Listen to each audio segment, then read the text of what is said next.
Hey, what's up, everybody? This is the first video that I'm uploading to my YouTube channel. I just finished probably like an hour and a half long interview that my homeboy did right here. We're at his shop in downtown LA, Pros and Cons.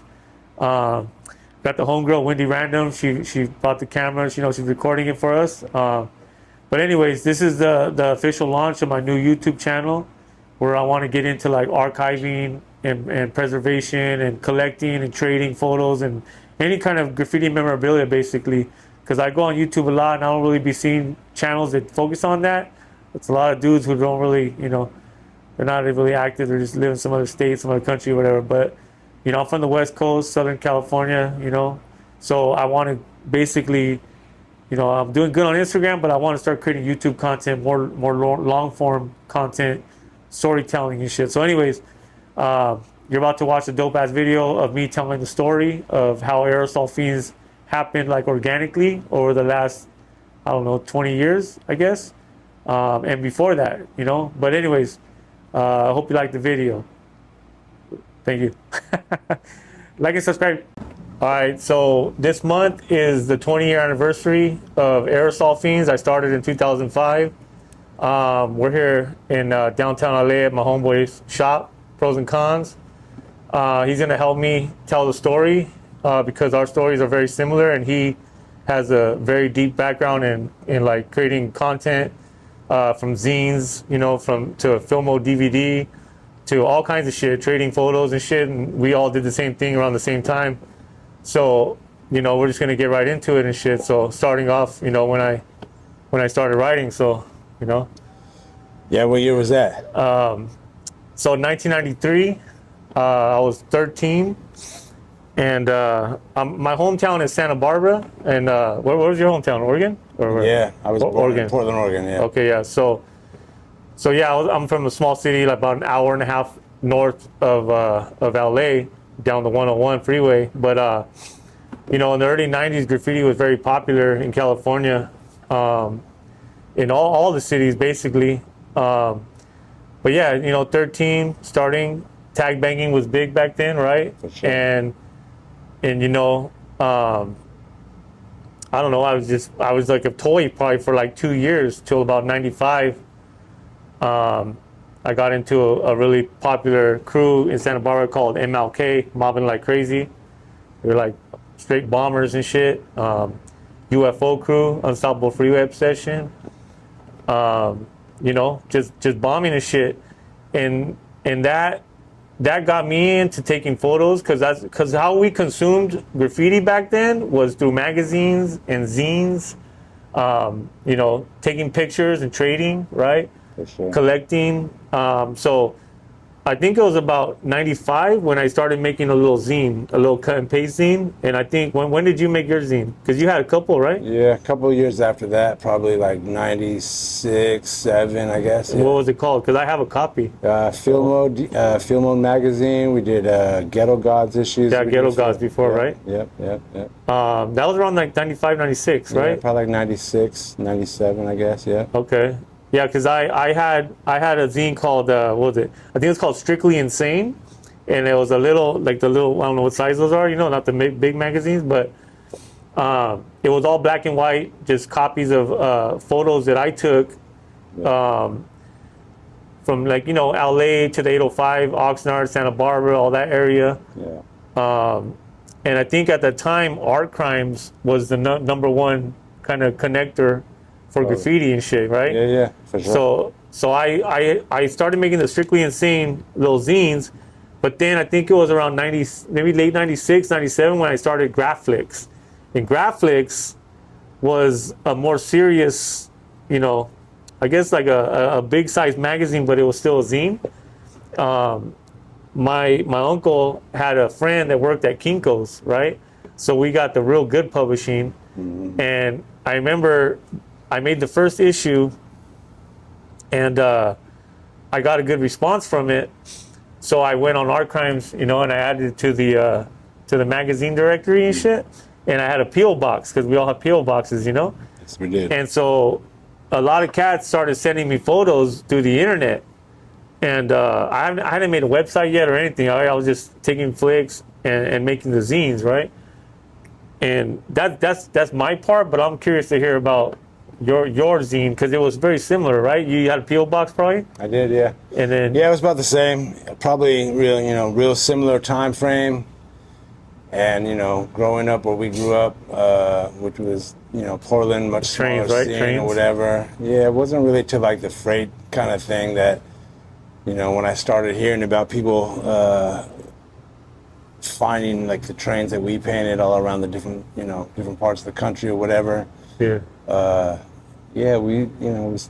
started trading a lot of photos, and I think if I remember right, there was like a alt.graffiti chat room. Yeah. Whatever, that's how a lot of we had AIM too, right? Yep, AIM was the AIM, messenger and shit. Yeah, AIM.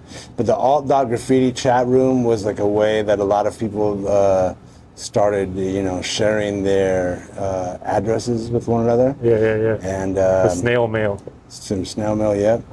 Yeah, and and that was really, this is like, obviously again before the internet, but it was like, benching. People were telling us like, yo, we're in the East Coast, we're catching your freights or whatever, and so it just excited us all, I think, and we just started. Yeah, because look, we would get our negatives from developed, and we would get doubles, right? So you'd send your doubles to someone on the East Coast, right? And you'd say like a little list, these crews, or this rider, and they would send you a pack back, and you'd send the equal amount, right? Totally. And that's how it was. And I didn't even know you till years later, but we were doing the same shit. 100%. And most riders back in the early 90s were trading and taking photos with their little disposable camera. You're racking the pictures at Longs or wherever you got them, Yeah, I think at that time, that's the way it was. This is like, there was a few magazines out or whatever, but this obviously predated like some of the message boards or whatever. And yeah, it was just the way that, we were able to showcase our stuff, what we were seeing, I personally started trading with people from all around the country. You weren't even traveling yet, right? You were still working? No. Yeah, I hadn't started really traveling yet. Maybe I had been to like San Francisco and Seattle, but not too crazy, just like, the West Coast stuff. And we started, like you had mentioned before, PO boxes started being a thing. But you would get people submitting photos to your zine too, right?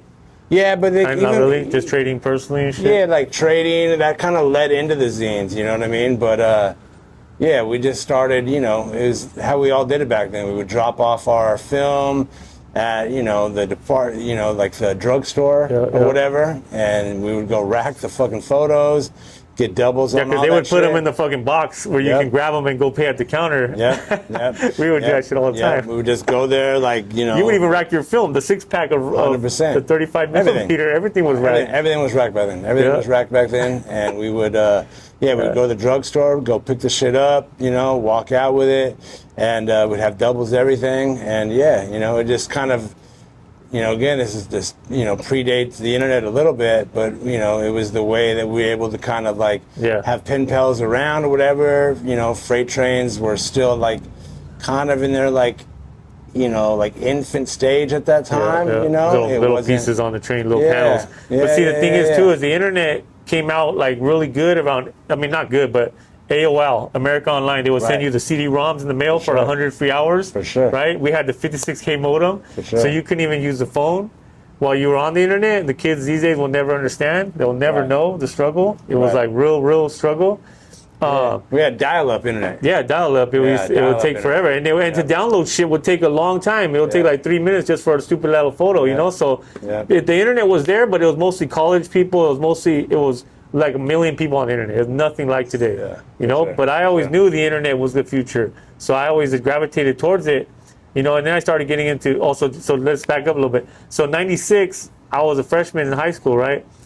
And I fucked up a lot that year because I was hanging out with like the projects, like my homeboys from over there, and they, my probation officer put me in continuation school, right? So because in '95 I actually got arrested for bombing on the freeway. So they caught a case, right? Like, I don't know what your first case was for vandalism, but 94. I was 15. Yeah, so you're around that same age, right? 94. And back then, it was serious, like graffiti, they'll raid your pad and they'll do investigations. They had the vandal squad, all that shit, gang patrol. You know, they'll take pictures of you on the street, pull you over, you guys walking, all types of shit. So, you know, in 96, I was a freshman, but then in 97, I got put into continuation school. So, you know, those are half days, right? You would go to school for half day, you do your packets. Sure. But after school, I would go to the main school's computer lab, and I would go and scan my photos because I didn't have a computer at home. So I would scan my photos at the computer lab, and the old lady that ran it, she would let me do that. And then I started learning how to do HTML. You know, I'd get the books on how to do a little website, and I started getting into the website shit because I knew that if I created a website with my photo collection, you know, around 97, it was called Dead End Online. You know what else too? It was in GeoCities. Remember that? I do. GeoCities.com. Of course. It was geocities.com/Soho/museum/9300. That was my URL. Yep. That was the world's first like build your own website for free type shit, right? 100%. It's crazy because it's all coming back to me, you know, just talking about it and shit. Yeah. And I remember I made a website, and it was linked on Art Crimes, and I had the covers of my magazines on there. You know, they had a directory and stuff. And that's kind of where I got into the websites and the internet in 97. Remember, there was no mobile phones, no smartphones, none of that shit. Wi-Fi, there was nothing. They had to put all the fucking fiber optic wires, you know, over the late 90s. And then the bubble boomed and all that shit, right? Yeah. But, so we're at, what, about 97, 98? You're about the same age. You're like a year older than me. Yeah. So when did you start? Because see, me, I would just drive with my older homeboys, my homeboy Odds. You know, he would take me to LA and to go to Melrose, and we'd go to Venice Beach, we'd go to the yards, and we'd take photos, you know, and we'd go to Beat Nonstop, to Workman's Outlet. You know, unfortunately, I never got to go to the hip hop shop for some reason. I heard about it a lot though. But you know, I was young, and I would go out of town with my homeboys and go network and go to parties and shit and take a lot of photos, you know. And then you probably started traveling right around that time, or what? Like, yeah, like 97, 90. Yeah, it was probably, you know, obviously like the same years or whatever. We had, I had got, you know, again, I grew up in a little bit smaller of a city, and graffiti wasn't really quite the same. So I kind of got like a little bit more of like a late, like, you know, I was I was into like so tagging. You saw it in magazines and not even really, man. I was into like tagging. I was from like a neighborhood, so I would like put that shit up, and I didn't really get exposed to like what I call like hip hop graffiti until like, yeah, dude, like, you know, maybe I feel like the first time I seen like pieces, maybe like 95, like 96. Subway Art, the book, spray can art of Subway Art, not yet? Yeah, even before that, I got taken Star to some... Wars? No, not even, and after, you know, I had taken... Beat Street? Nah. Yeah, I used to rent Beat Street every week. Me too. Once I found about Beat Street, I had stole that shit from the Hollywood Video, watched that shit like once a week. But I'm saying, prior to like even me finding that, you know, I had found like some, you know, some tunnels that people did pieces at, and I was just tripping the fuck out on it, and I almost immediately found myself in like the train yards, like, you know, like really like almost immediately. I didn't really have like a job at that time. I would just do whatever, and I would just be down there like all the time. I would just be down there taking photos. And again, this predates me trying to make a zine or anything, you know. I had no idea. I was just like, thought that shit was cool. You took photos of what you liked, right? Yeah, you didn't even know these cool. But see, even back then, a lot of people don't know that most graffiti on the trains were fucking 90% good shit. They were small panel pieces, you know, and really small. Now fools do end to ends, top to bottom, all that shit. Yeah. And the trains are fucking filled, you know, they're grilled. But back then, you saw a train and you would really take a photo because... Yeah, it was just a lot different. It was just a lot different, you know, back then. Most of the trains did not have pieces on them yet. But, yeah, we would just go, you know, jump down there, take photos, and... yeah, because I used to go to the Oxnard train yard over there and take flicks of Kicks old shit and Kicking Buds and all that. You know, Fable, fucking all the old Push shit. My first train yard, we used to call it Holgate, but it's the Brooklyn train yard in Portland, Oregon. A lot of guys painted there that were just a couple years older than me. A lot of the AMF guys or whatever. Northwest fools and shit? Yeah. Nah, just like people that were living out there at the time or whatever, you know. There's a lot of them, you know, but they were just a couple years older than me. And, yeah, jumped in there real early, started, you know, taking photos, and just kind of really went from there, dude. You know, we found about, you know, the alt graffiti shit, started trading, you know, addresses, started writing, like before even photos, we would just like literally like type like what we wrote saw on the back of the photos. No, but I'm saying before that we would like type on this like on the thing website. about yo, this is what I saw in Portland, Oregon this day, and then people would do that, and from that is kind of how we started first getting like exchanging our addresses or whatever, you know. That was the social networking right there. You know, with early AOL Instant Messenger. It was like really it was like at that same time. Because see, in my website in '97, Dead and Online on GeoCities, I had a guest book. Remember that? I do. And fools, because they would go to the guest book and they would leave. If you go to the Wayback Machine, you can see my old shit with the guest book. Fools will put their crew and everyone wrote in all caps or all caps in lowercase, all caps in lowercase, and that shit. For sure. That was old school shit. Of course, yeah. Right? Yeah, so, you know, I mean, I guess that's kind of like really where it started, and then, you know, a couple of years passed, trading became, you know, really, really big. I used to trade with, I don't know, dozens of people. Yeah. And, me too. And then I guess, you know, the very, very late 90s, maybe like 12-ounce profit came around, and then kind of started to change at that point, you know, but it doesn't matter. Because Can Control was there. Right. Well, it was like, there was magazines. And then we had, remember, On The Go? On The Go had a graffiti part. Yeah, for sure. Of course. Those magazines were the shit. Source had a little graffiti section in the back. Yeah, I would go to the Tower Records and try to like shoplift like whatever little magazines had graffiti in them or whatever. Or the record stores would have those little magazine selections in my town. Yep, same thing with me. There was a record store in downtown that we would go to. We would same thing, try to like rack them and shit. Because everything in the magazines was quality shit. Yeah. You know, most you know, if you made it to magazine, like, you had to be doing it. Like, I mean, remember the FX Crew was doing Crazy Burners. Of course. The West Coast cats were doing Crazy Burners on Melrose. Like, you know, that's like the era. Of course, it was the 80s, but we caught the 90s. That was our scene. You guys, you know, where we grew up at, there was like this big thing that was about it was like an anti-stamp licking movement. You know, it used to be like a lot of people that, you know, where I was growing up or whatever, we would like almost thought it was like bad to like send in your like photos to magazines or whatever. You wanted to be like, you wanted fools to send in your shit for you. You wanted to be seen for your own shit or whatever, and so there was this whole thing about like stamp licking or whatever that, you know, as we all got older, you know, kind of didn't make as much sense. You know what I mean? Like, you know, I feel, you know, now it's like, you kind of. Yeah, I wouldn't send my shit to magazines. I would send fools like that I thought were dope, and I want to send their shit in, contributing. You know.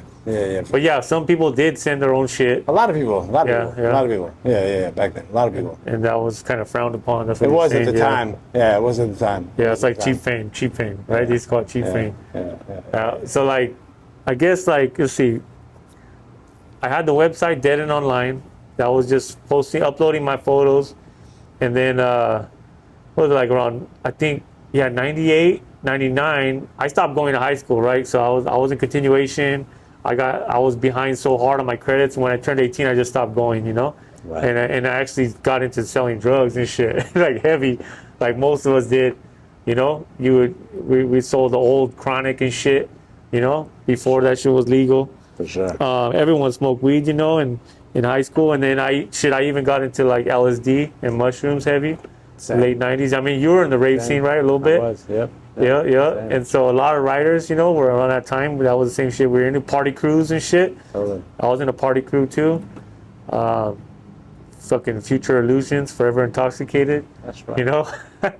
And then the fucking the rebel scene came and shit and all that. But yeah, so like, I guess around, you know, after high school, getting into like trapping. And you know what? Crazy? I need to speak on it. So in 97, at continuation school in Santa Barbara, I met Ricks from Skate All Cities, right? Because he lived in LA, in East LA, and he was doing bad out there, and his parents sent him to Santa Barbara because his brother worked at UCSB. So I met Ricks in 97 at continuation school, and we became super tight, you know? And I got into skateboarding with all those fools because they you know, skateboarding was huge even in the 90s. Just like graffiti. And skateboarding blew up with Big Brother magazine, Thrasher, you know, and all the fucking all the skate crews were dope. And in Santa Barbara we had Shorties and we had Church of Skating, and we had Powell. So it was already planted there, you know what I mean? So I skated heavy for like 3 years, 97, 98, 99. And all of my friends were like pretty good. They were sponsored, you know, so I would be filming for them and shit. And we would go to Isla Vista, you know, that's like the UCSB college town in Santa Barbara after school, because Rick's lived over there. My homeboy Odds lives in Isla Vista. And fucking Colt 45 lives in Isla Vista, you know? A lot of writers would go there and they, you know, they go to school or they live there or they go to City College, but that was where we went to hang out. We would skateboard all day, do graffiti at night, party, you know, and basically trapping and shit. So around that time, I wasn't really focusing on the website shit, you know, or even like, you know, too much in trading. I still traded, I still did shit, but my focuses were more on partying and selling drugs and skateboarding and all that scene, right? Still painting a lot, but, you know, what was it, 95? I got raided, and then I got raided again in 97, around there. And that's probably why I started, you know, mostly hanging out. All the skateboarders wrote too back then, though. All the skaters were writers. So it was part of the, you know, our scenes are very similar. It's very, very similar, you know. It's like a personal thing. You skate by yourself, you paint by yourself, you have a crew, you have a team, you know, and all that shit, you know. So like, what, like, I guess around 2000, was that when the internet kind of, when the bubble crashed around, or like 2001-ish, around there, right? Yeah, probably about that. Yeah, Y2K shit, right? So like, you know, I started slinging just weed and shit, but then I graduated and started selling coke, you know? And I started selling coke to a lot of the college students at UCSB because I was implanted there, you know, and I was like 19, 20 years old, going to party at the college school, and I was trapping out there like heavy, you know, big amounts and shit, and that shit started getting bigger, you know, and one day I woke up and I got raided. I got raided hard for narcotics, you know. I was 20 years old, and I think it was January 2001, and that was right before 9/11. Remember, 9/11 was September 11, 2001, right? Sure. So that was even before that shit. And all the coke was real shit back then, for sure. You know.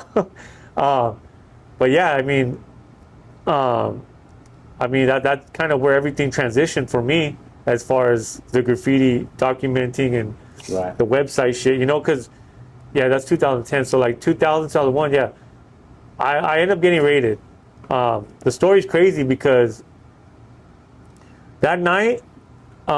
So a week before I got raided, I went to a concert. I think it was a Method Man concert or something, whatever, a week before. And I had got home. Long story short, my sister said, "Wait, what happened?" I was like, "What do you mean what happened?" She said, someone just came to my window and said that you got busted and the cops were gonna come. So she ended up giving them my little safe box that had my shit in it, you know, the scale, the bags, all that shit. And I was like, what the fuck? And I was tripping out, right? So someone had got my shit. So I was pissed, looking for the person, whatever. A week later is another concert at UCSB. It was Alcoholics. And so I was getting my haircut at my homeboy's brother's shop. And back then we had two-way pagers, you know? That's how we communicated, our little trapping crew. And I got my haircut. I was supposed to re-up that night, and however, you know, the universe played it out for me. I went to the concert. I couldn't link up with my plug, so I said, let's just do it tomorrow morning. We went to the concert, we partied. After the concert, I think it was me, Briggs, my boy Trio, and maybe Osco. We drove to Oxnard to go paint trains, you know, randomly. We went and painted trains. I got home like around probably 3:30, 4 in the morning, right?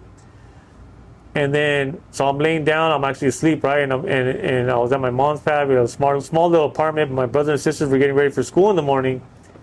And then all of a sudden, because I've been raided before, 95, 97 for vandalism, right? That's like lightweight shit that come at night.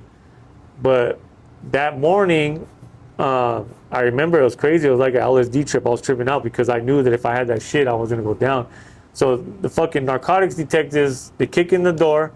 They come crazy with guns and everything.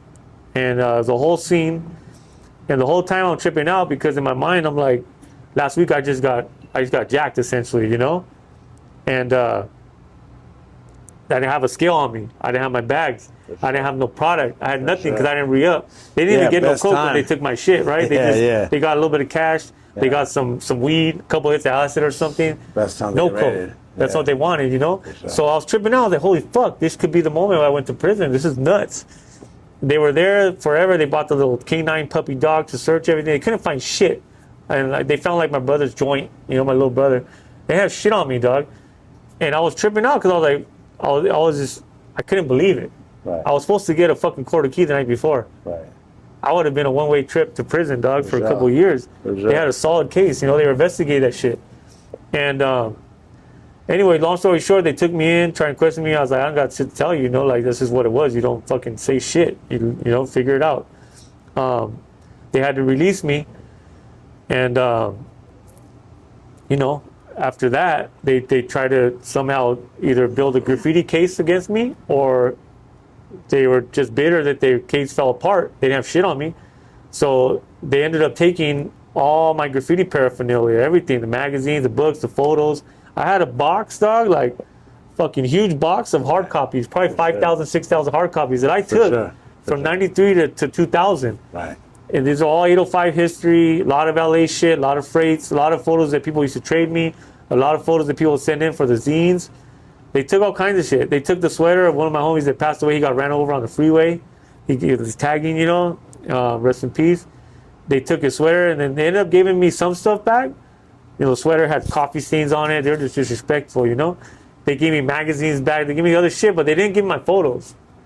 And I tried, you know, I consulted with, my sister went to a pretty wealthy school, whatever, popular Catholic school in Santa Barbara, and her friend's dad was a really big, you know, lawyer, district attorney or some shit. And I consulted with him, tried to figure out how I can get my photos back. And after like, I think 2 or 3 months, I just basically had to let it go. Yeah, they weren't fucking with you. Yeah, he was like, they're going to try and build a case against you. They're just going to watch you and give you some reason to put this shit on you. Yeah. You know, because that's all they had on me. Yeah, for sure. And that shit really was like, it broke my heart, you know. It took a lot out of me, and like, I was really pissed off, you know. I was like, that's fucked up. They gave me my photos back. What the fuck? They didn't give them back to me for whatever reason, you know, probably just to be dicks. They probably, you know, and so I didn't get my photos back. So, you know, I don't know what, it was like 2001, you know, January. So like up until about, you know, I don't know, summertime around there, I kind of lost interest in taking photos, dog. I was just like, I didn't really have I didn't motivation no more. I was like, fuck, they took all my shit. Like, what the fuck, you know? So I kind of just, I think what I did, to be honest, was I tried to do a startup with one of my homeboys, you know, Parks and shit. We had a little bit of cash saved up from trapping, and we tried to do this e-commerce shit, mail order shit, you know. It was called browseforbargains.com. We had the whole shit set up for like a year. I was building it out. You had to build your own shopping carts. There was no Shopify. You know, the early ages, dog, of the internet. You had to, it was called Miva Merchant. We had to I learned how to do all that shit myself, reading books, how to do it all.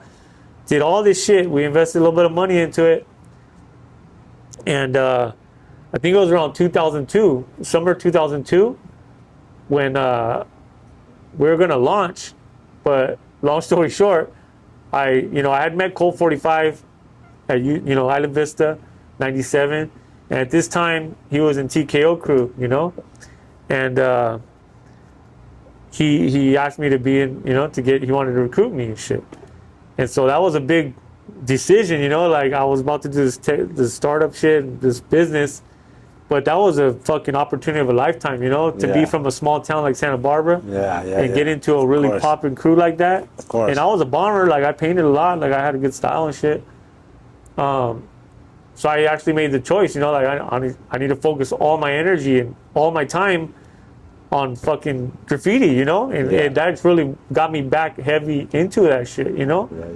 Yeah. So 2002 era, I got in TKO and I started painting a lot, and I started meeting a lot of cats, you know, like really good writers I used to look up to and shit, and I basically started asking everyone to let me borrow their photos, you know, like their photo albums, their shoe boxes, because every writer from the 90s has photos.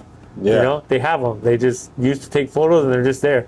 So I started just little by little scanning everyone's photos, like thousands and thousands of photos. I would basically scan all of them. I would create a file and I would burn a CD for them with all their backed up files. So I'd give them their photos back, the originals, and they would have a digital copy. You know what I'm saying? Like, so, because a lot of time writers will lose their photos in a fire, in a raid, in a breakup, in some shit, water damage, whatever. Yeah, hard drive crashes. Yeah, hard drive. I had a hard drive crash one time. That shit. Damn, that's crazy. Yeah. I forgot about that shit. Yeah, hard drive crash. Yeah, that's crazy part, right? So those photos are gone forever. For sure. You know, and a lot of them are one of ones. Like, and that shit, to me, it's very important to document, or not to document, to document, yeah, but to archive what's out there. That was mostly because your shit had gotten taken in the raid. Yeah, my shit changed it. It changed. Yeah. You know, I mean, I still took photos here and there, but I lost interest in. I used to go out of my way to take photos before, you know, because those are your files. They're like baseball cards, you know. Sure. Like you had these photos, and I mean, graffiti is very short term. You know, it would be gone, especially bombing photos, rooftops, freeways, 100%. yards. Probably will get capped. You know, all that shit's gone unless it's a freight. Freight's travel, but you know, a lot of these photos really matter because it tells us chronological proof that your shit was there. Because if you didn't have a photo, like, it didn't really matter. You know? Yeah. Essentially. Yeah. It's crazy because for a bunch of years I was like against the photo thing that I regret now. You know, so yeah, there was a time when we didn't even take photos of our own shit. Yeah, you know, me too. I remember that. We were like, we're bombing too much. There's not even time to go back to the crime scene and take photos.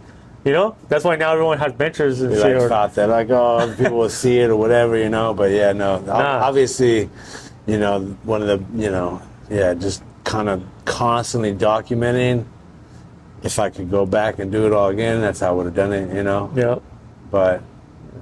Yeah, because even before digital photos took over, you know, and all that, like getting film and developing it was a huge process and a commitment. So you didn't take photos of everything. You took photos of select shit. And I think that once it became digital too, it made it less like important too, you know? And so at least in my own personal journey, that's how I felt it was too. Like once it was digital, it wasn't like it wasn't special no more. Anyone could take photos, you know? And so like a lot of times we would, you know, we'd paint and we just wouldn't get photos at all, you know? And this is what it is, you know? Yeah. That there's like a whole time period in those early 2000s that I like lost everything, you know. I didn't really have anything from them, you know, because just disinterested, but you know, regret that part now for sure.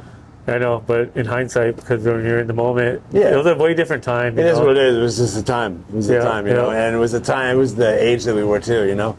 We kind of just late teens, early 20s. You know, that's what I'm saying. Fuck around. Like, just didn't really care at the time, you know. Thought it was like gonna be here forever. Yeah. And, you know, we when you're a teen, you have hardcore hobbies, you know, and we were outside. Yeah.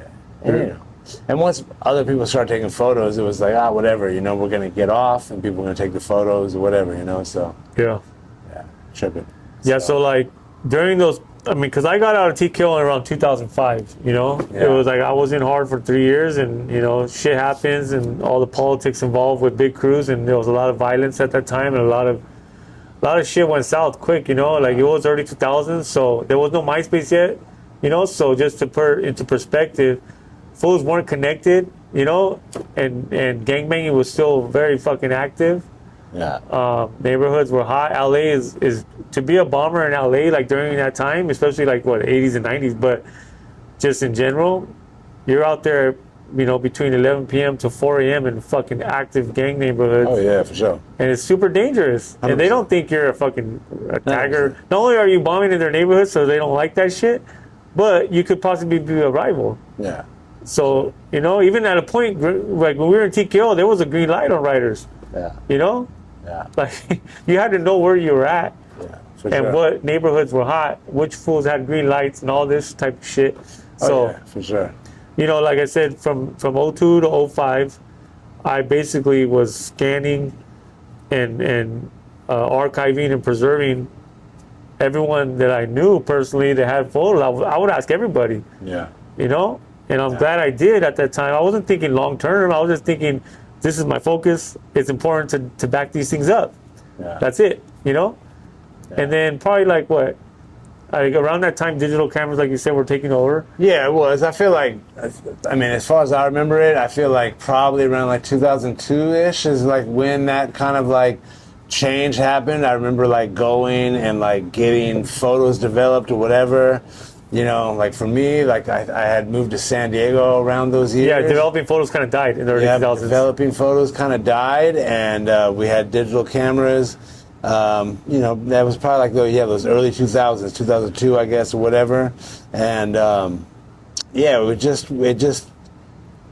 just changed, man. You know, and like that was kind of the same time, coincidentally, that some of the message boards kind of started popping. I think 12 Ounce Profit. Oh yeah, the forums and Flickr, right? Maybe Flickr. Flickr was 2007-ish. Yeah, Flickr was a little bit later, but like I feel like 12 Ounce Profit first. Pure Graffiti, Skate All City, even later, right? You know, but like 50 millimeter. 50, yep, 50 for shit. like more like just LA shit, you know, on like a more broader thing, I feel like 12 Ounce, you know, probably really did it. I remember when I first started like looking at 12 Ounce Profit was probably when I was living in San Diego, which was probably like that time we're talking about, like 2002 or whatever, you know, and yeah, I think Pure Graffiti was maybe even like a couple years after that, maybe like 2004 or something like that, if I remember. Because I actually created the True Kings Only thread on the Pure Graffiti one. That ended up being the #1 shit for a good minute. Yeah. You know? Yeah. True Kings Only, that was like, it was so wild, you know? Like, it was a whole new fucking... The forums really were where graffiti was at. Again, this is before social media, so this is when people from, you know, the different subcultures, you know, this is how we found each other. You know what I mean? Like, it's how we found each other, you know? And that's what I'm saying. Even like the warm-up to 12 Ounce, going back to the all-dog graffiti where people would share like the trains that they were catching, whatever, is like really, you know, it just kind of predated social media. It was like, oh wow, this is your people. These are the people that care about the shit that you, like if you think about how obscure that really is, you know, like who gives a fuck at that time about, you know, like, oh shit, whatever I saw on these like freight trains or whatever. But to us, you know? It mattered. Of course it did. Of course, that's what I'm saying. But it was just like trading baseball cards, the same shit. It was like what do you got? What do you don't got? Well, you got that one. Yeah, it was the beginning of all that shit. Of all that shit. So. Yeah, to me, it changed more like when I would just, let's say like, look, you bring a shoebox right here. Right. Of something you've never seen before. Right. It's like literally American Pickers, you know. It's like, of course, it's a treasure trove. You don't know what the fuck you're gonna see, and then I see photos of like, let's say or some writers that I really fucking like, or like an early Retina or some shit, you know, like Zest's old shit, like even REVOK's early shit. All those fools, like that shit was crazy. Seeing some graffiti that you never saw that they did over here in some other state or up north or some shit. You know what I mean? Yeah. That's what keeps me super excited to this very day. You know, discovering shit that's old that I never saw. Yeah. You know, that's kind of where you know, where it went for me at that point. Yeah. You know, and then I guess, you know, when I got out of TKO, a lot of people were getting out at that time. You know, it's a lot of bullshit that I'm not going to speak on, you know, because people that were there, you know what happened. But, you know, around 2005 in the summer, that's actually when I launched Aerosol Fiends, you know, .com as a website, to basically put all my photos on there that I accumulated so many photos from all the homies that I wanted to start showing. I mean, I posted them on the forums, but the forums are the forums.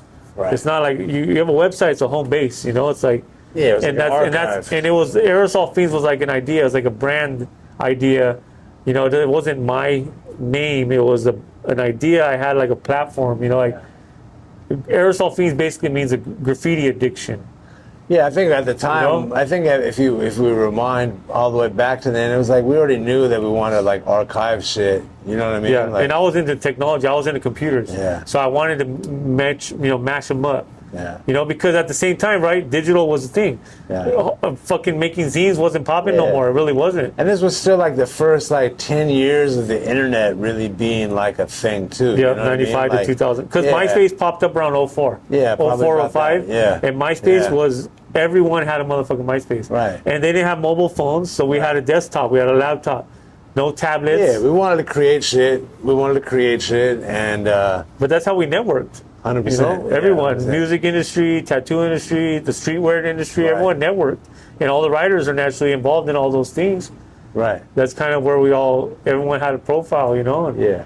I'm just trying to rewind all the way back to like that time, but it was like, we already knew, me and my friends, we already had like video cameras that we would like start to film shit, before we even decided to like put them out on like DVDs. Yeah, when did you like get into the filmo thing and like to transition from the zines to the video? I'm just curious too, because I don't know. I just remember buying a video camera probably around the year 2000, I guess, something like that. Yeah. I remember when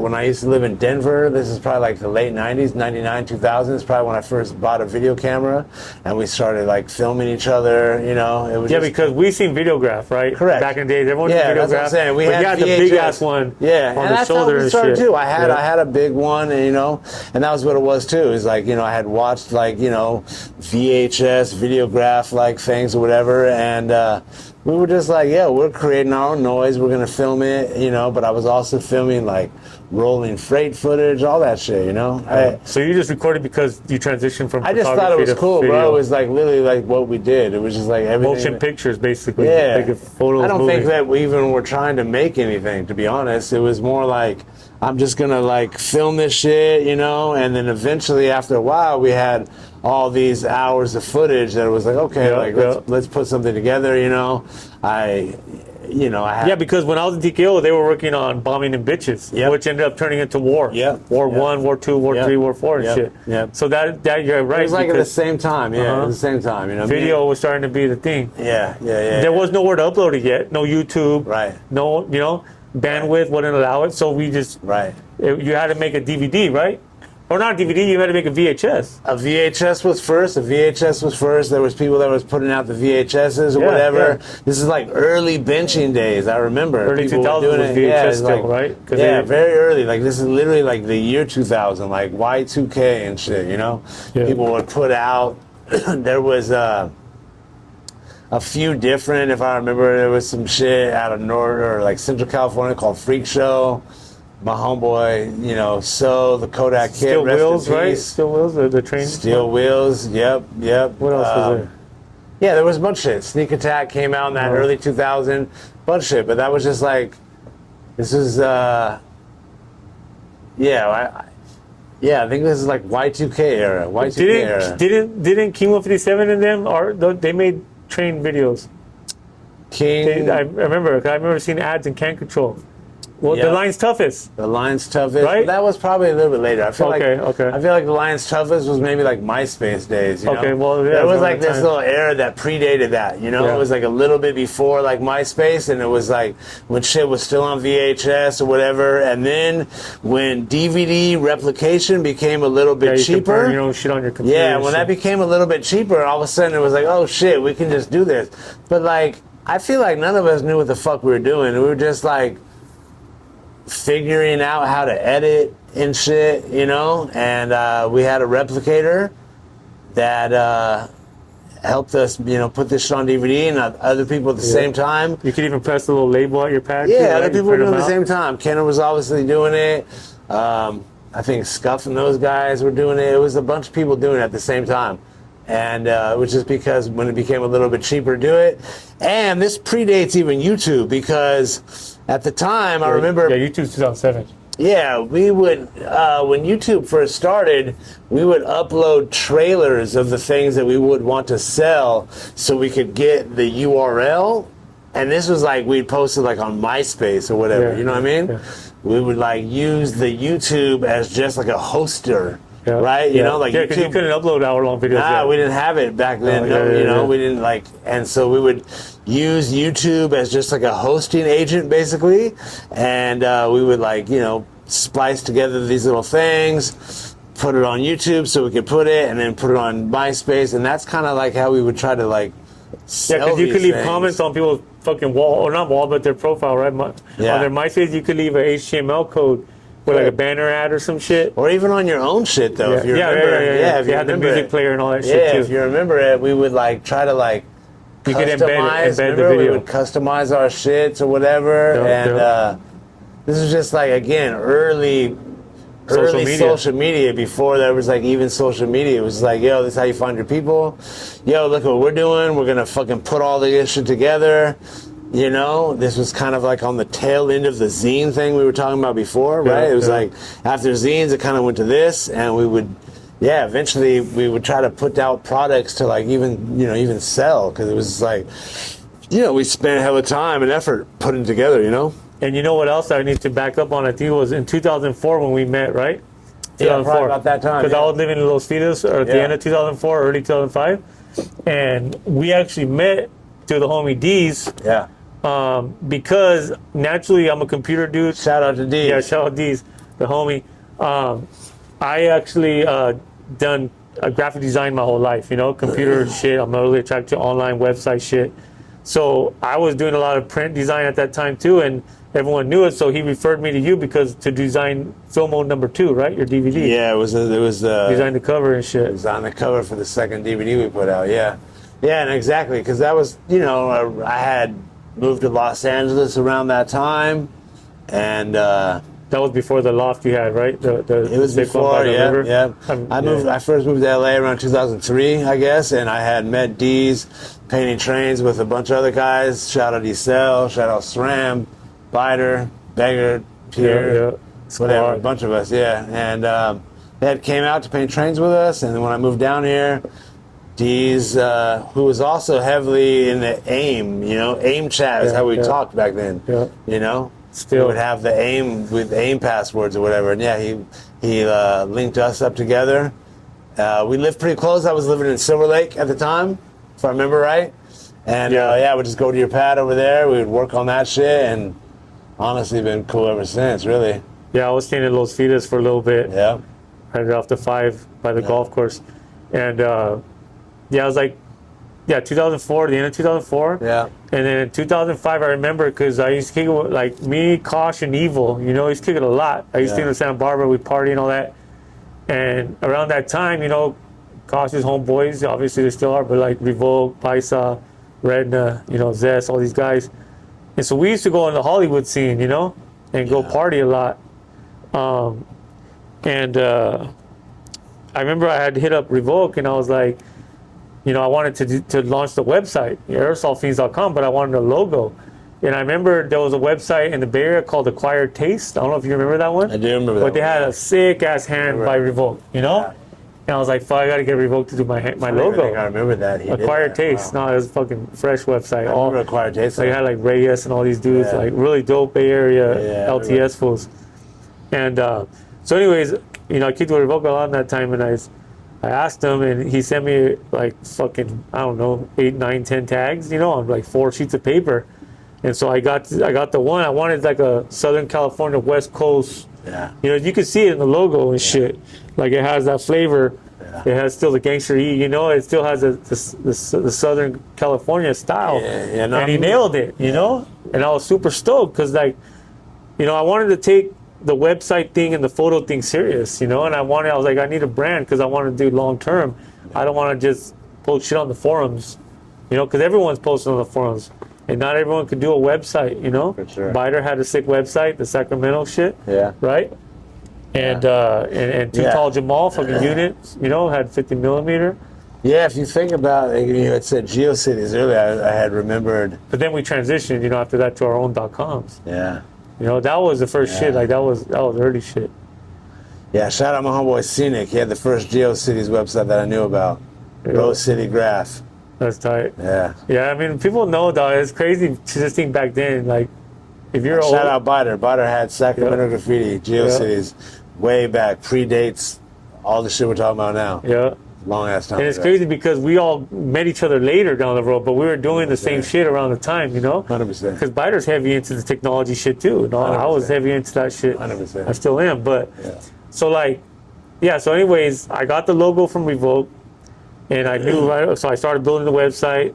You can go on Wayback Machine and search aerosolfiends.com, and I had the screenshots from 05, and it takes me back when I go look at those things. I'm just like, that's crazy because I had 3 sections. It was piecing, bombing, and freights. Yeah. And so you click on one and you get all piecing, all bombing, all freights. And it was fucking hundreds and hundreds and hundreds of dope photos that I, you know, scanned from all the homies.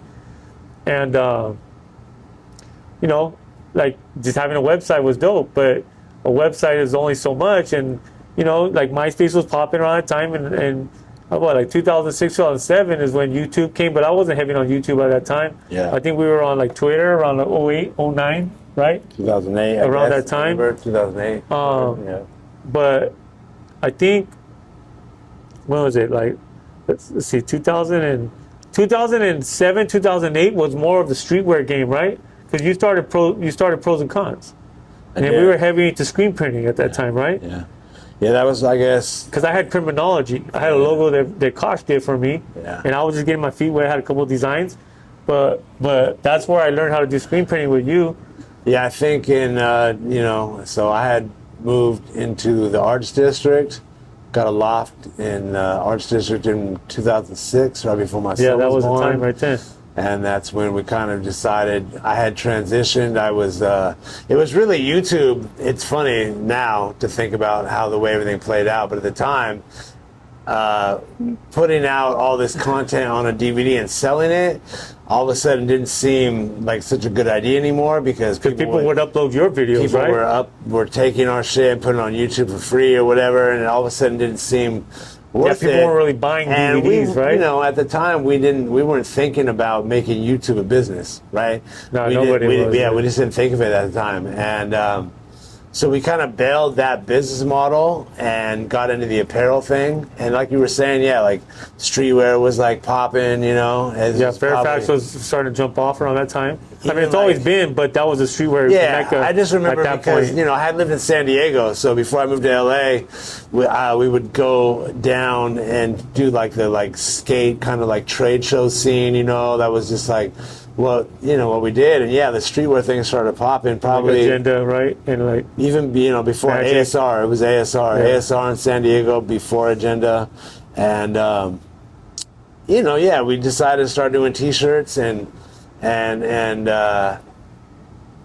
kind of back away from like trying to put shit on like a DVD. But even to mention that, because, you know, I met you 2004, we're already about 2006, 2007 right now with the streetwear shit. Yeah. But you used to travel all over the U.S. and rack and paint freights, right? Yeah. And I remember like you would fucking ship mad boxes back to your pad. Yeah. And you'd be listing shit on eBay, on multiple eBay accounts, and doing your thing, the hustle. A lot of writers had that hustle back then. Yeah. But that you accumulated money that you actually tried to, you know, put into a real clothing brand. Yeah. Right. So that's kind of how it started. That's kind of you started. You had a kid. You know what I mean? I did. Yeah. And so things I had shifted for you.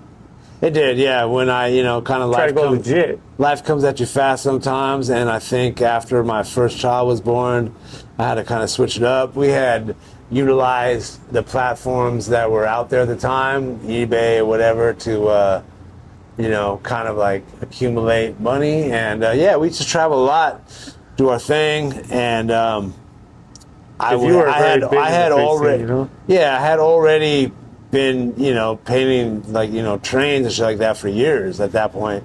That helped me when it became like time to travel, because you know, we would go to like a new city and people that were into graffiti like knew who we were, so we'd have like places to stay or whatever, you know. And it just kind of helped out, man. Yeah, like the eBay like hustle in those late 90s, early 2000s was really amazing, and put you in a good spot to have bread to be able to try to do something. Legit, I was able to like turn my life into like other endeavors, you know, and try to like put some money. Because you've been entrepreneurial ever since I've known you. My whole life, dude. And yeah, we're in your fucking store right now. You have barbershops. You know correct. What I mean? Yeah. For those that don't know. Yeah, my whole life it was about trying to like, you know, clock some. So, you know, eBay was like the starting point, and we did that for a long time, and thankfully put ourselves in positions to kind of blossom into other shit. That's actually even how we started doing the graffiti shit, you know, the graffiti DVDs, rather, is that I had money to like replicate that shit. So we would just start. I remember one year we went and picked up your shits on a crate, right? Like on a big ass shit you had to put in your.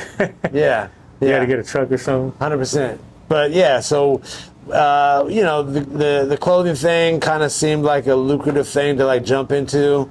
Maybe even wasn't, but at the time we thought it was, right? Yeah, and so we bought a bunch of screen printing equipment. We moved into the arts district in downtown and started trying to pump shit out from there, you know? And then after you got kicked out of that one, right? Everyone in the units got kicked out because they had to build some shit, right? There was the Gold Line Metro? expansion happened. At the time we were in the arts district right by First and Santa Fe, and this is before they. Because that's when we got the lot after that. Yeah, it is. Yeah, they did the Gold Line expansion that made us. We had a bounce, and we ended up switching our studio to K-Town for a little while. At that point, and eventually we ended up back in the fashion district, right? Yeah, we got Overall, a dope ass lot, 15 in Los Angeles, right there on the top unit, dog. Yep. That shit was dope. Yeah, me, you, Guru were there doing shit. Guru was designing a lot of shit for you. And we were printing, you know, helping everyone out as we can. But like, what year was that? 2007-ish? 2008-ish? You know? I think we got that maybe maybe 08, 09, I feel like. Because I think we left the arts district in 2006 or 7. And then it was like a couple years later because we had the K-Town, that spot over there. I remember in the basement, in the hood. Spot, with an active ass hood and shit. And then, so after we had that loft, right? And then I think around that time, the blogging shit was getting big, right? Blogging.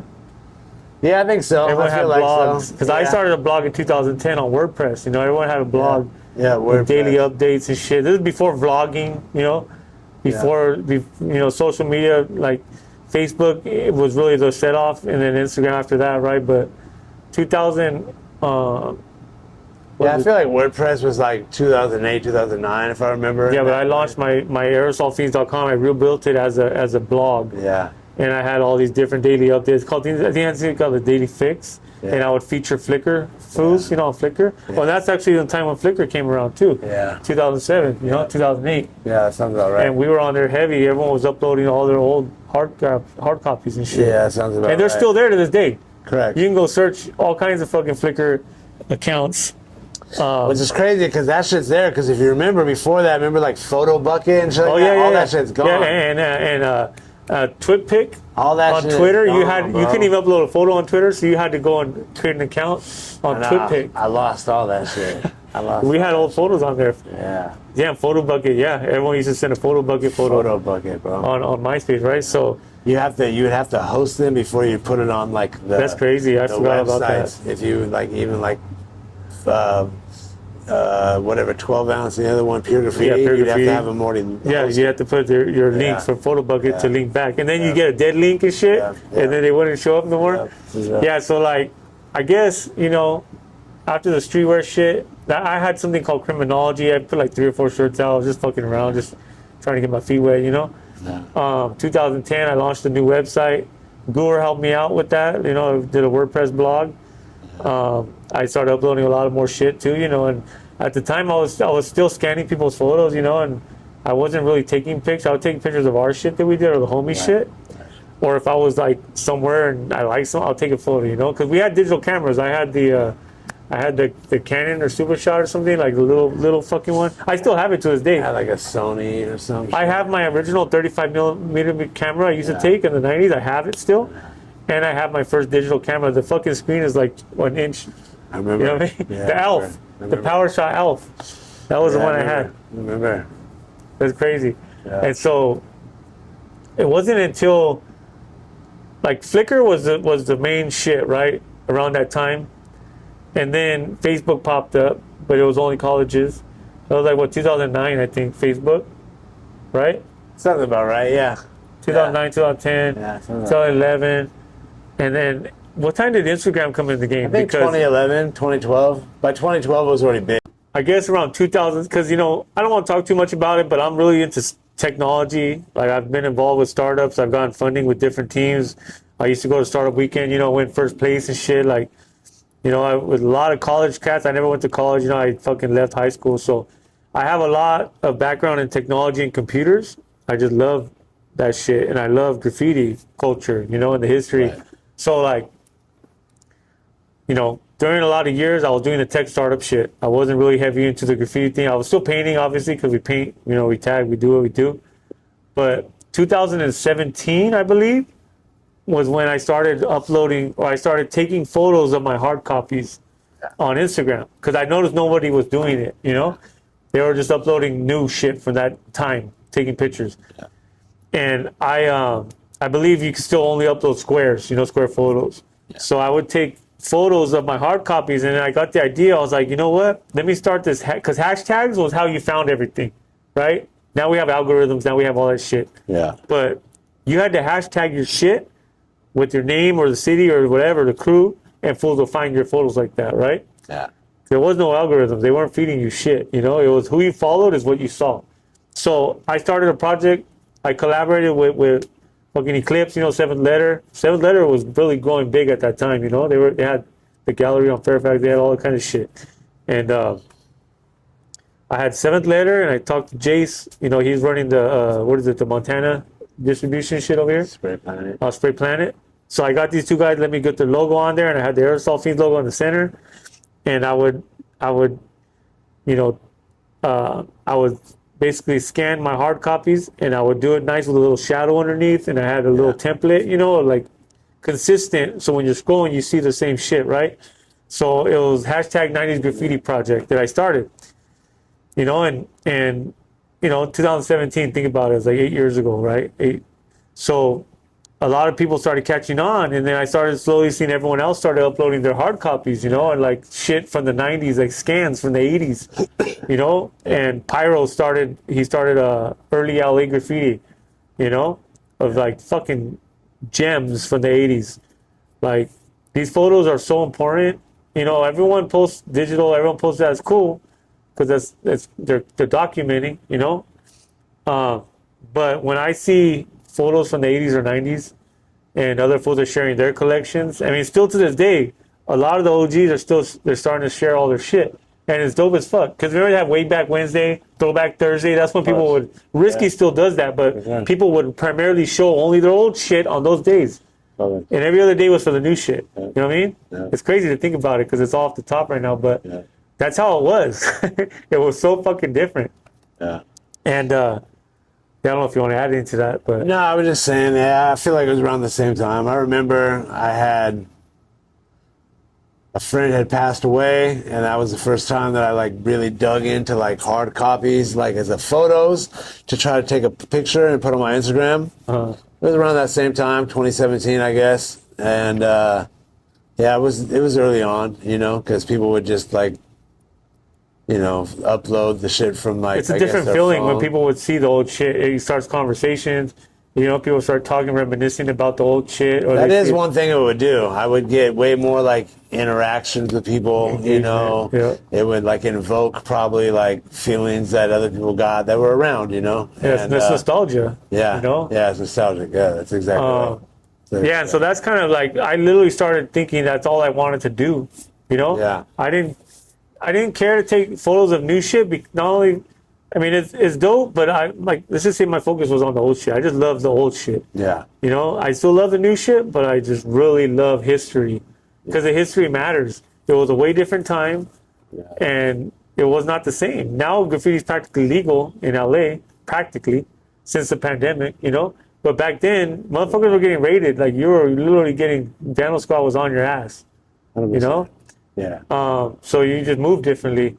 Yeah. Now everyone is on live. They put their face. You know, it's whatever. But it's just it's evolution. Yeah, it's different now. But for me, I just take more, I don't know, excitement off the old shit. I love just seeing that type of shit. So that's where my focus is at. That's why my brand Aerosol Fiends is primarily niched down to, I'd say, not that much 80s, but I want to get into 80s, but 80s, 90s, and the 2000s. You know, up until 2009. That's when everything shifted. Yeah, that's when digital took over for me. Yeah, I think it's easy for us to, you know, go back to like a time when we were like, you know, still young, right? Like, you know, teenage like times. So that's probably why we will always go back to that time, because, you know. Well, especially now. after the pandemic, everyone wants to be connected to something analog, something they could touch. Right. Something about history, because we're in a digital, fast-paced, scroll, doom scrolling. For sure. Algorithms, AI, all this shit's getting you stuck on your screens and shit. For sure. So it's cool to touch. But and not only that, but people are married. They got fucking kids. They got careers. They're fucking 40s, you know, pushing 55. Yeah. And it's really dope to look back and think about all those times, you know, and reflect on it. Yeah, I just think how we had said it's good before, for your soul. The nostalgia portion of it is super valuable, you know, to anybody that lived it, right? Like, it just is, especially if you compound what you're talking about right there, kids, careers, whatever else, you know, like being able to kind of like go back to that time and place, you know, it's, it was just so much more pure, you know. Not to say that it's not now, like it's not. It's just different. We're different. In a digital. Yeah, it's not even better. It's just now. different. It was just different, you know. And so I think that's why it probably. Because we're in the future now. This is the future. We're here. 100%. AI is on everything. 100%. You know what I mean? But it was the future when we first had digital cameras. You know what I mean? It but was still, like 80s and 90s is an era. Yeah, it's just you know, I think it rings home to like us that are a little bit older that remember what that time was like when you would maybe snap a bunch of photos, don't know what they look like. Yeah, you had to wait months later to see what the fuck you got. You know, like it wasn't like you snap it on your phone and you see what your photo looks like. Like, nah, dude. Like, well, you know what's crazy that you mentioned that? Because for a long time they tried to kill film. Yeah, like it's dead. 100%. It's dead. Nobody does it. It's not cool. And now film is fucking huge. It is. The disposable cameras are back.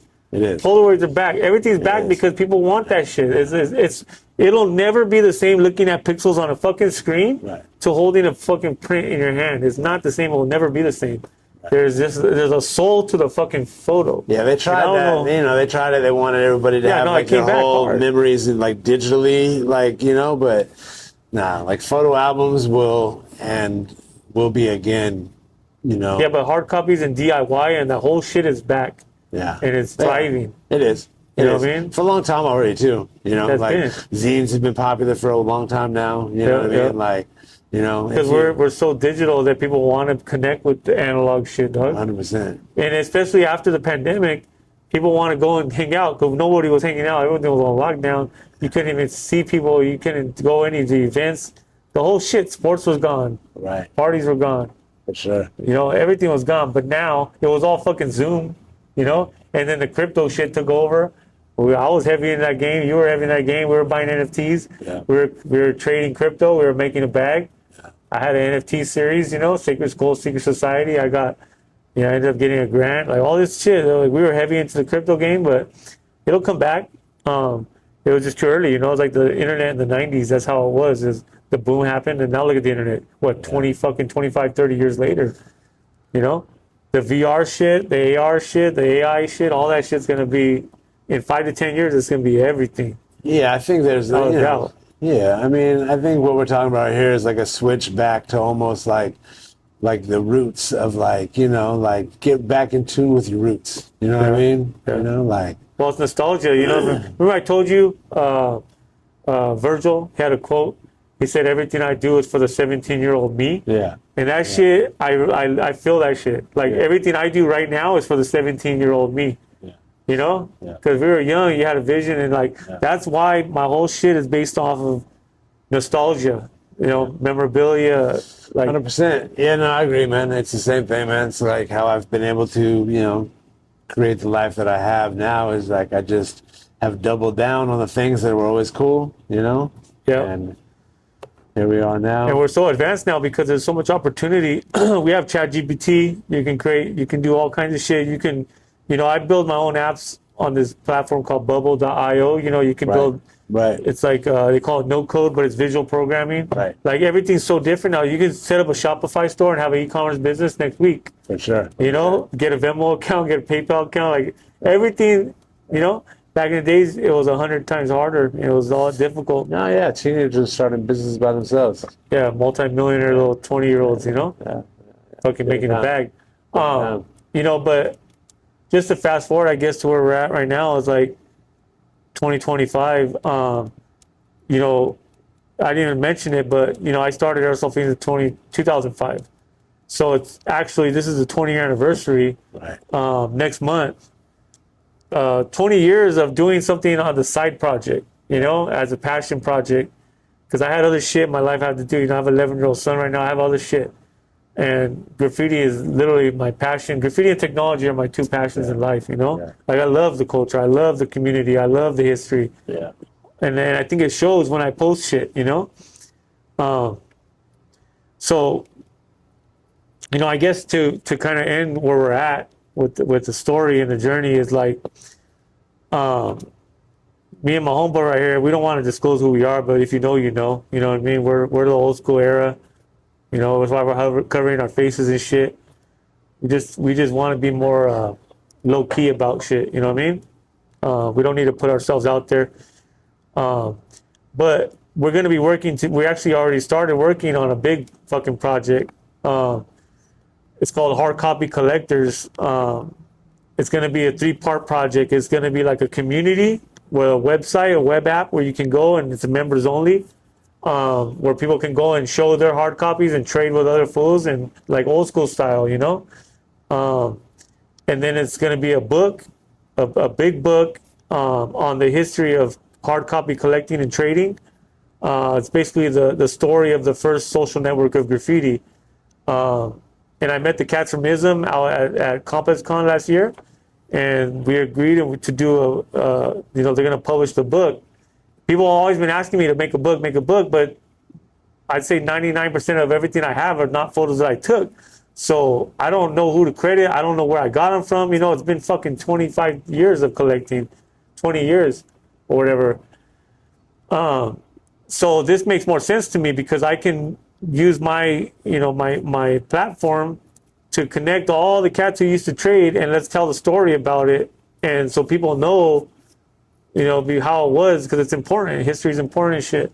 And where we're at right now, you know, in the digital era. But the other third part of that project, Hard Copy Collectors, is it's a really top secret project I've been working on for 2 years. It's a collectible display piece, kind of like a trading card, but it's not. It comes in a slab. It's all this, you know. It's really dope. I got it manufactured in China, but it's going to be a collabo, exclusive, limited edition drop product that I'm working directly with world famous legends and artists, you know, getting photos from their collections and telling stories about them, and then releasing a little set that's going to be limited edition collectible, you know. It's never been done before, and I think it's going to be huge. And those 3 things alone is where our focus is going to be, you know, the next 2 months, 3 months.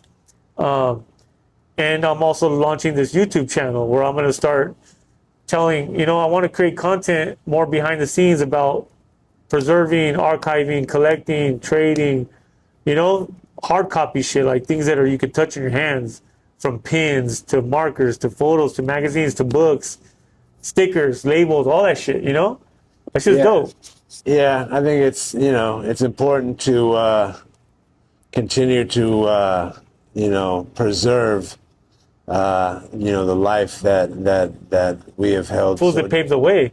The life that we've held dear to us, you know. Like, you know, and I think that's kind of why, you know, that I'm personally like. You've been super excited about it lately, you know. You're like, this is, because, you know, you have a lot of shit going on. This guy's got, man, he's got an active case right now, a really serious case. He's got 2 barber shops. He got this skateboard graffiti shop. He's got another little restaurant shop he's working. He's got all kinds of shit. You know, he's got 3 kids, a new little daughter too right now. There's so much shit in our personal lives that aren't in the graffiti game that nobody sees, you know? And that shit alone is a lot to have on your shoulders. It is, and then we take around our own time because these are things that we're passionate about, you know? Yeah, it's exciting to work on things you're passionate about, right? You know, you can have like a whole ass crazy for mental life health or whatever, sake, you know, but, you know, it's, this is something that we've dedicated our lives to. And I think that, you know, I've always wanted to continue to put stuff out about the things that I'm passionate about. It's just another step in that direction, you know?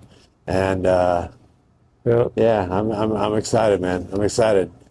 Excited to get other people to help. Well, to tell everyone stories too, you know, because me and you combined, we know so many motherfuckers in the game because we network heavy. Yeah. You know, I know a lot of cats I never painted with because it's not my focus. I don't care. Like, I want to know, graffiti is what unites us.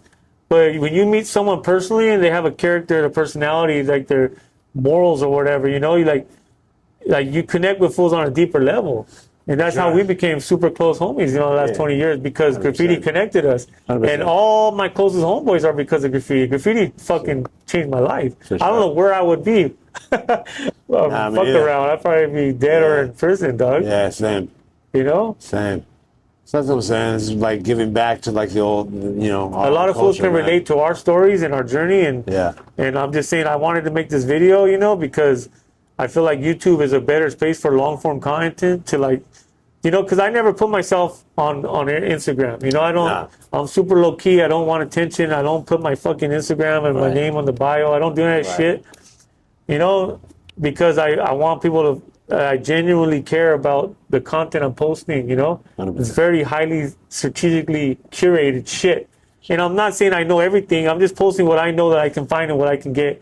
Eventually, I want to tell tons of stories. I want to create original content, you know. For sure. Because it's only the beginning, and you know, my brand is taking off right now with the content I'm posting. People show me mad love when I talk in person. I go to shows and you know, they appreciate it, all the OGs and shit. So I just got this big ass vision that I want to put out into the world and do what I can do.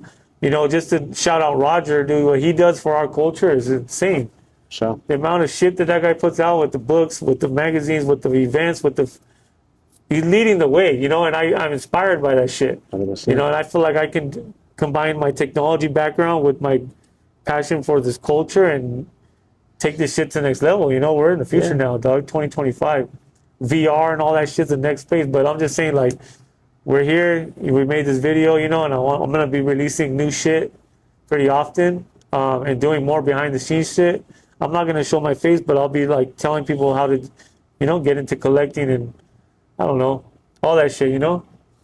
100%, man. 100%. Yeah, so anyways, I'll put all the links below, you know, and all this shit, you know.